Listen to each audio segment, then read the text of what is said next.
back, people got a chance to see him on a nightly basis. Yep. He's in the NBA Finals 3 times. He won one, hit the big shot, the second biggest shot in NBA Finals history. So, but there's no love loss. I don't think there's no love loss on Kyrie's side. LeBron's like, I just tried to do all I could. I tried to help the kid. If there's anything I could do, any wisdom, knowledge I could partake on him, I tried to do that. But Kyrie, for whatever reason, felt that he was on LeBron's level. And the Cavaliers did not give him the privileges that they afforded LeBron, the access to go and come, his team, the access that Kyrie sought. And so I guess Kyrie held that against LeBron as opposed to holding against the Cavaliers and Dan Gilbert. But for whatever reason, hey, it went sour. Kyrie went about his way. It's worked out well for everybody. Kyrie's happy. He had to stop off in, Boston for 2 years, Skip. Now he's in Brooklyn with KD and James Harden. But I loved it. I don't have a problem with it. And you're right, because if you look at who's on the court at the time, Montrezl Harrell is a 74% free throw shooter. THT is an 84, but he only shoots 1 a game. Caruso is 83. He shoots half of 1 a game. And Kuz is worse than LeBron at shooting free throws. So, yeah, probably LeBron was the best one on the court to shoot the ball at the time, although it didn't go in. Hey, but I don't have a problem with it, Skip. I don't have a problem with it. You know what? I actually, honestly, felt sorry for LeBron because that was blatant disrespect in his house.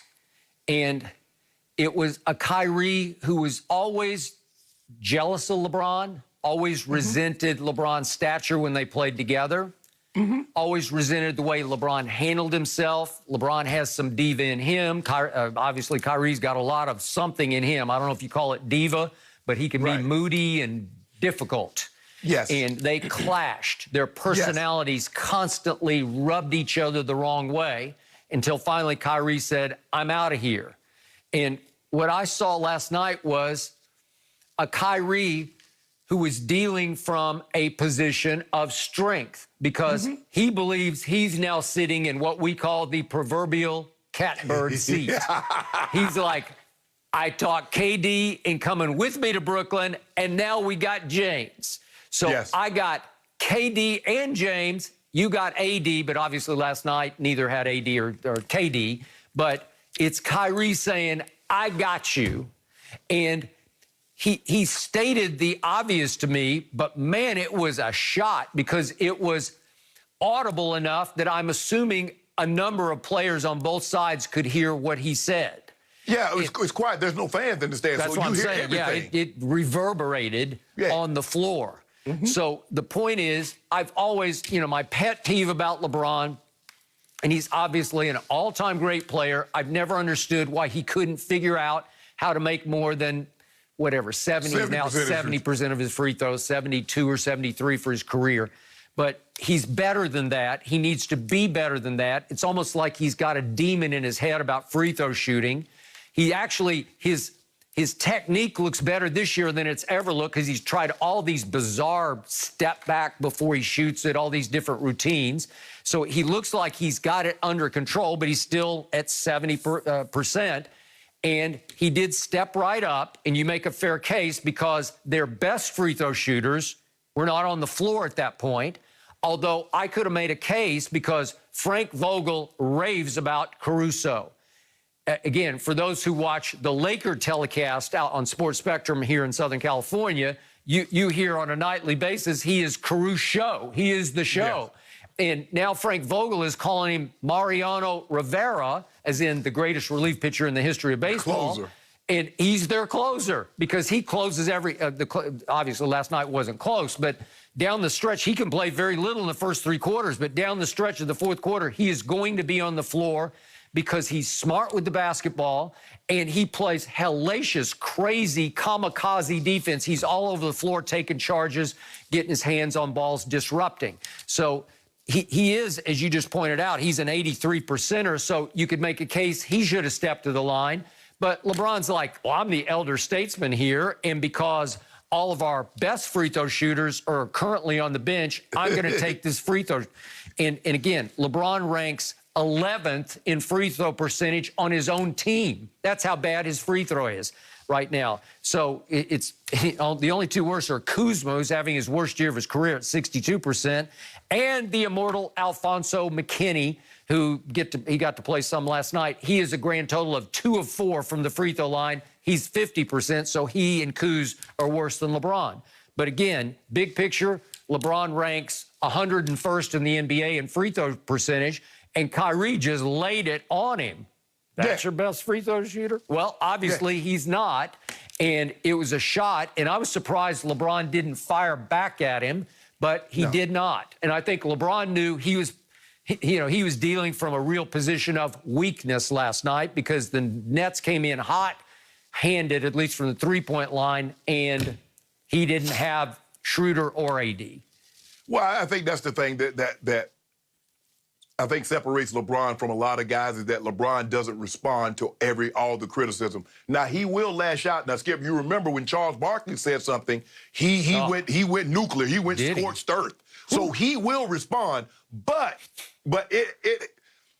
LeBron has to really feel that you went out of your way to take a shot at him in order for him to respond to you. Now, he might, Skip, beat around the bush and send out these little things, and you're like, well, what did LeBron mean? Why can't LeBron just go ahead and say he's talking about this guy? Right. He'll say, Skip, he'll give you this little warnings that it's called passive-aggressive on social media. Right. Go ahead. Yes. So, but I'm not surprised that he didn't respond in that moment to Kyrie. I'm not surprised whatsoever. It's funny, though, Shannon, because if a fan ever heckles him, if an executive from a team he used to play for, the Cleveland Cavaliers, as we recall about, 3 weeks ago? The right-hand man of Dan Gilbert in Cleveland in an arena with very few fans in it, stood up and applauded when LeBron missed the last shot of the third quarter. And you know what happened in the fourth quarter? He took it very personally, probably because he's allied with Dan Gilbert, who has, LeBron should have no use for Dan Gilbert, obviously.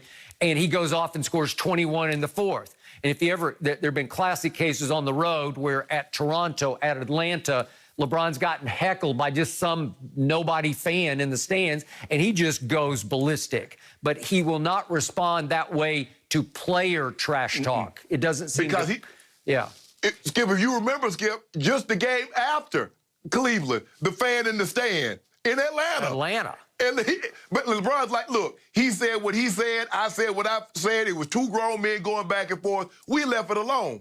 But see, then in that situation, LeBron James is very calculated. He says, I'm not going to give them the satisfaction of thinking they got to me by even responding to this bull jive. I know who I am. I'm the king. I'm where they want to be. I'm what they hope to accomplish. So I am the most decorated player that's currently playing in the NBA. And if I respond, why should I respond? Nobody can touch my resume. Nobody currently playing, Skip, can touch his resume. So if he responds, it's like, oh, they got it, man. He made LeBron respond to something. Like maybe behind closed doors, he might go vent to Savannah. He might vent to Mav or Rich. Yes. Or you're right, Mav or Rich or Randy. But to give a said player the satisfaction of knowing you said something that got under my skin or you said something that required me to respond to it, nah, I'm not going to even give you that satisfaction, bro. So, do you? Yeah, he ignored Kyrie like it's beneath his dignity to even acknowledge that shot. Right. So, and by the way, quick point of order on the fan in Atlanta. I think you enlightened me. They had some business dealing or something. There's something personal going on there. We'll keep that between me and you. Keep that between. Okay, I won't go into the gory details of that, but I'm going to be very interested to see if LeBron even passive-aggressively via social media takes any little tiny shot back, even between-the-line shot back at Kyrie, now that he's had a chance to sleep on it.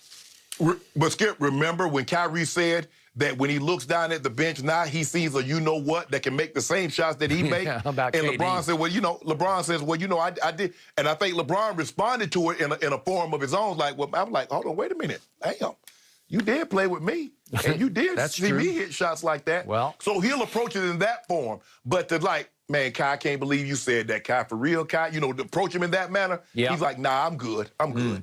Well, this is the one reason I would love to see Lakers Nets in the finals, because there is some serious bad blood here, and we'd get to see it maybe for 7 full games.